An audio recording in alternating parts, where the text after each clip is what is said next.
মাত্র ১৩ বছর বয়স, কিন্তু সংকটের মুহূর্তে যে সাহস আর উপস্থিত বুদ্ধি দেখিয়েছে অস্টিন অ্যাপেলোভি তা রীতিমতো বিস্ময়কর। অস্ট্রেলিয়ার পশ্চিমাঞ্চলে ছুটি কাটাতে গিয়ে সমুদ্রে ভয়াবহ বিপদে পড়ে তার পরিবার।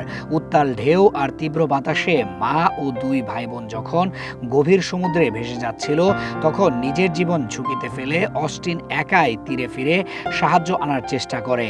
আর শেষ পর্যন্ত তারই তথ্য ও উদ্যোগে উদ্ধার হয় পুরো পরিবার।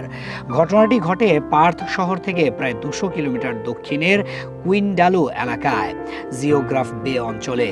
শুক্রবার বিকেলে অস্টিনের পরিবার ইনফ্লেটেবল প্যাডেল বোর্ড ও কায়াক নিয়ে সাগরে নামে, কিন্তু হঠাৎ বাতাসের গতি বেড়ে গেলে ভাসমান সরঞ্জামগুলো তীর থেকে বিচ্ছিন্ন হয়ে ধীরে ধীরে গভীর সমুদ্রে ভেসে যেতে থাকে। পরিস্থিতি বুঝতে পেরে অস্টিন কায়াক নিয়ে দ্রুত তীরে ফিরে সাহায্য আনতে চেয়েছিল, কিন্তু ফেরার পথে কায়াকে পানি ঢুকতে শুরু করে। তখন আর কোনো উপায় না দেখে অস্টিন সাঁতারের সিদ্ধান্ত নেয়। পরিবারকে বাঁচাতে তাকে উত্তাল সমুদ্রে প্রায় ৪ কিলোমিটার সাঁতরে তীরে পৌঁছাতে হয়।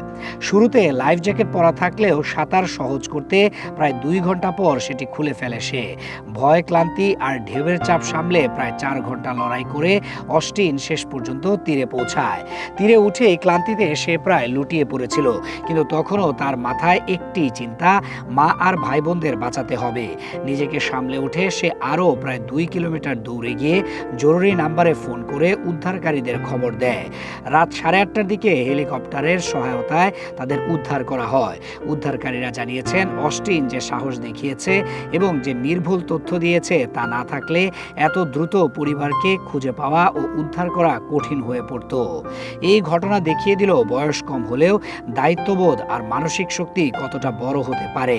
এক কিশোরের ৪ ঘন্টার লড়াই এবং তারপর সাহায্য আনতে দৌড়ানো শুধু একটি উদ্ধার নয়, পরিবারকে বাঁচিয়ে ফেরানোর এক অসাধারণ সাহসী অধ্যায়।